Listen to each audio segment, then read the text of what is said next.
All right, and now, ladies and gentlemen, Iyanya, how you doing? What's up, bro? I'm very good. Man. I'm fine. How do I answer like I did fine? You did fine, man. You're doing good. I'm doing very good. I always wanted to answer to greet somebody. It's good. Like it's that. good to be on the show, man. Welcome to the show. We're so excited. What brings you to our beautiful city?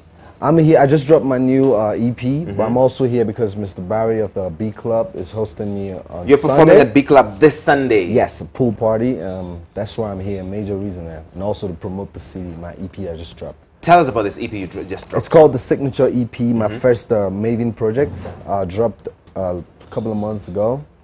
And you know, we've shot videos, and we thought, yeah, we're coming to Kenya. You know, I've been here a couple of times. Right. Let's also come here and show the fans some love here, and that's why we're here. So let's talk about that, because in July last year you said I'm changing labels. Later this year you said I'm joining Mavin. So what happened?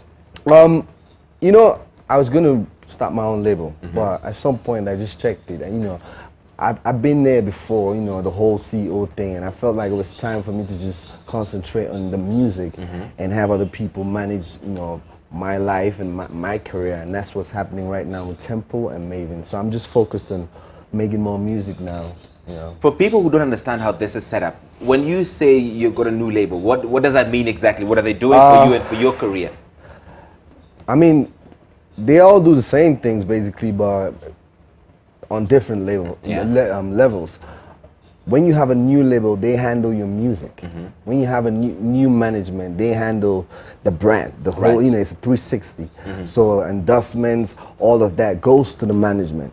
The music is the label. The label makes sure that the music label makes sure that you put out music that the fans can accept and love. And what a label you chose, man. The Mavin's yeah, shout out to Jazzy. Don Jazzy has built a crazy empire. He's incredible, man. He's incredible. He's blessed, and it's such an honor to work with him. There's something like about everything he touches just turns to gold. Every single artist has gone through every single song they put out. What is the secret sauce? Oh man, the thing is, before I joined Mavin, I always respected Jazzy as a great producer and CEO and all that, but now that I joined Mavin, working with Jazzy has showed me clearly that he's more than just a music producer. He's a wonderful person.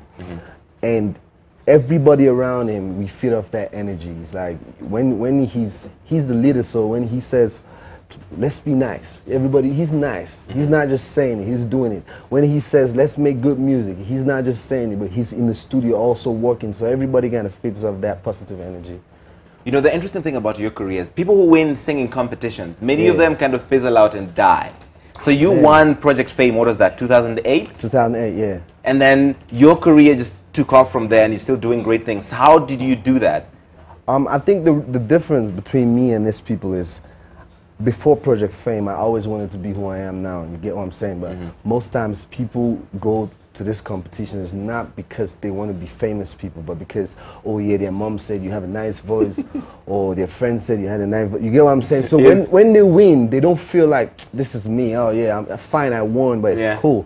But for me, it was a platform I always prayed for to take off. So when, you know, the minute I got it, I never want to stop. I'm still going till today. So when you're putting out music, when you're thinking what projects am I taking on, what are you looking at? What are the things like, oh, this I must do, or I must do a song about this? What is your thought process? Yeah, we just kind of go back to all the stuff I've dropped before, and then we start thinking of new directions, new messages. We start thinking of things other people are not saying. We listen to what's happening around us, in a friend's life, colleague's life, and we just kind of sing, you know, put it in words, melody, and everybody loves it.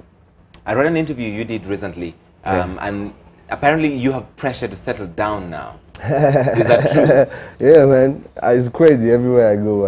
I don't know. I understand why. I don't know why everybody thinks it's that easy. You know? Is there a certain age? I feel like this is especially in Nigeria. Is there a certain age where people feel no, now you should get a wife? Yeah, I think that's 30. When you get to 30, everybody starts feeling like you're getting old and stuff. You have to start planning family, and I understand that. But it's not very easy for me because, you know, right now I'm trying to get the music out there. You know, I've got this project going on. I don't really want to be emotionally attached to anybody right now because sometimes it's a distraction, especially when the person does not understand the job, does not understand your, how your career goes. When the person forgets that whoever they were with has a different life, you have a different life, two different people. You're never going to be around. You're not going to be around all the time. It's possible tomorrow is a bad day and then tomorrow you have a show in Kenya. So for now I just want to make sure that I'm focused and just putting out music, and I'm sure in time I'll find somebody that fits the whole picture. You know, when people like you say that, artists, superstars, it's just like, I don't want to settle down because there's so much choice still. No, no, that's not me. No, that's not me. No, that's not me. Honestly, the job comes in between. Right. Almost everything. Because it's not like I've not been in a relationship. I've tried it, and I just see that if the person is not yours, then it's not going to work. So you can't do nothing. If they don't come through and understand that, you have to leave, you have to go out and get this money, you can't be around all the time to cuddle because your job does not permit you to be. You don't even know what's happening. You're cuddling in the room, a call comes in from your manager, right. We gotta go. And when you do that 3 times in a week, she starts thinking, is this what I want? And then right. The distraction comes. And if you like her, if your emotions are already gone, it's hard for you to concentrate as a creative person. Okay. In the time you've been in this industry, is there something that surprised you? Maybe when you were getting in, you didn't know this is how it is. Is there one thing that has been kind of surprising to you since you've been in the business? Surprising to me, one thing. Or what you didn't expect?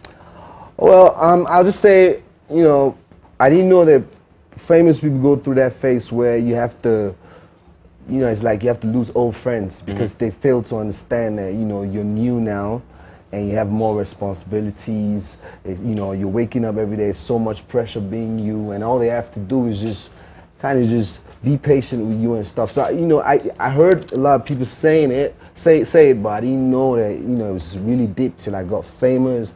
And I kind of see that people change, the minute you get successful. So, that's it. Do people tell you now, your old friends, that you have changed? Because they expect you to be a certain way? I mean, I get that all the time. Most times, they be like, you're not the same person. I'm like, yeah, I'm actually not the same person. And that's not a bad thing? It's not a bad thing. I'm not the same person. You fail to understand that I have more responsibility now. You fail to understand that I have more pressure now than even you, my friend.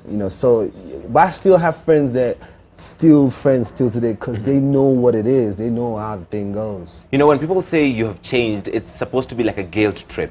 Like you don't have time for me anymore. I think it's them who change. It's the people who change. It's not even me. Like, it's the people who change that. Because I've seen people I used to hang out with and would pull up and they just wait, because they hear that, famous people don't say hi to people. Yeah. So they lean back. So I have to be like, hey, I know you. Yeah, and they're like, I actually, it's not like I didn't want to say hi, but you know how famous people are, so, so I didn't want to get embarrassed, I don't want to act like I'm with him and he's ignoring me. Exactly, so it's you who changed, it's not me, bro.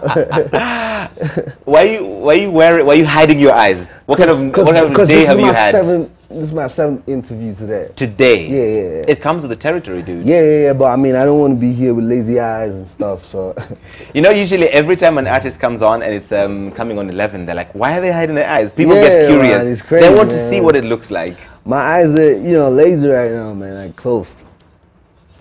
Oh, that was fast. They were trying to get a close-up. They didn't succeed. Listen, before you go, let's look at what they're saying on Twitter right now. And Kristen Mime is looking through all of those tweets for you. Kristen, what does it look like? What are they saying? Yeah, we have questions and comments as well. Of course they have questions and comments. Yes. Harriet Andrea is saying, Iyanya, the feces in me can't help it.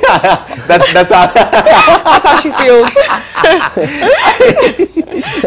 These Kenyan girls, man. I love them, man. Look at the sun. Nice. Oh. Well done. Okay. Question here, Mlezi Moja saying, who does he look up to? Who do you look up to? Yo, man. Right now it's Jazzy, man. Like, apart from God being the ultimate, I look up to Jazzy. Because, Don Jazzy. Yeah, man. I love the man that I know now, and he's such a great mentor to me right now. Okay, great. He answered that. What else is out there, Kristen? Yes. Which Kenyan artist does he want to collaborate with? Of course, that is always going to come. What Kenyan artist do you want to collaborate with? Right now, you know, I don't mind. I've heard a couple of names. Kali. Calligraph is a crazy rapper. Yeah. He is on point. You know, I look forward to working with him, and you know, I like to do a duet because I've been doing collaborations with the guys. Yes. So I don't know, you know, maybe the fans should, you know, just tag somebody and be like, yo, yeah, you should do a song with her, you know, let me know, you know. I think I'm going to suggest one, Atemi, get in touch with because I think you know, he the would be funny amazing. thing, this is the name that I just left the radio station Yeah. and the OAP just mentioned this name. But Atemi, I think you should definitely do a duet with Atemi. I'm here for a couple of days, so, you know, if... We're going to make it happen, dude. I'm ready. If you call the shots, I'm going to make it happen. I'm right ready. now. I'm ready, bro. I'm ready, Okay, man. Kristen, is there anything else out there? Yes. Claire saying, loving the show, super in love with Iyanya. We can negotiate relationship. We can negotiate relationship. Yes. Listen, girls. They love Your thirst is showing, girls. Your thirst is showing. Okay, Kristen. Or another question here. What keeps him relevant in his career, in his music career? What keeps you relevant? Oh man, God first and the passion for what I do. I love this job, you know. Nobody's forcing me to do this. You know, it gets really crazy, but through it all, I just hold on to that passion that I have, and it keeps me going. All right. Yeah. That's a great inspiration. Yeah. Kristen. Yeah, it's just love for him here. The So last much love, one here. yeah. Yeah, the girls are going crazy. Nancy's saying this guy's beard game. I Really love. complimenting his beard game. I'm really jealous of his beard game, though. I love it. Jeez, man. You guys are Look, you're gonna make the man look at you, girls. Is there anything else on Twitter? Anything valuable? Seriously, we can't be here all night looking at these tweets. Yo, man, so much love, though. So much love. So much love, man. Kristen. That's it. That's That's it. For it. now. Yeah, it's just love and more love for him. Love and so much love. Before Thank we you, get your man. mic so you can perform something for us. Yeah. Your sound, is it R&B? Is it Afrobeats? How do you characterize it now? Bro, I like to say it's a combination of both. You know, because you know I won the Project Fame Yes. in 2008. So it's every time I'm dropping something, I have to, you know, remember the people that voted for me because I have a voice and I sing. And I have to also consider the people who love Kukere, Your Waist. So yeah, I feel like it's a combination of both. I represent the both. When you want R&B, I throw it down. You want Afrobeats commercial, You're gonna give it to them. Any Awesome. which way, I got you. Great. Thank you so much for coming on, Thanks, man. We really appreciate it. Thanks, man. You've been an you're absolute doing a great sport. job, man. I appreciate that. People Yeah, don't yeah. tell me that a lot of times. You're doing a great job, bro. What do you mean? You heard the man. Please tell me, tweet me and say those nice things. yes. Let him know he's doing a great job, man. One time. Awesome. Now, sir. what are you going to perform for us? I'll take him back, you know, with Kukere, but I go up Ah. to something. Just let them know we're up to something real quick. They're gonna Awesome. feel it, you know. Let's That's do it. featuring Jazzy and Dr. Sid. This whole One stage is time, yours. Let's man. get him a mic. Let's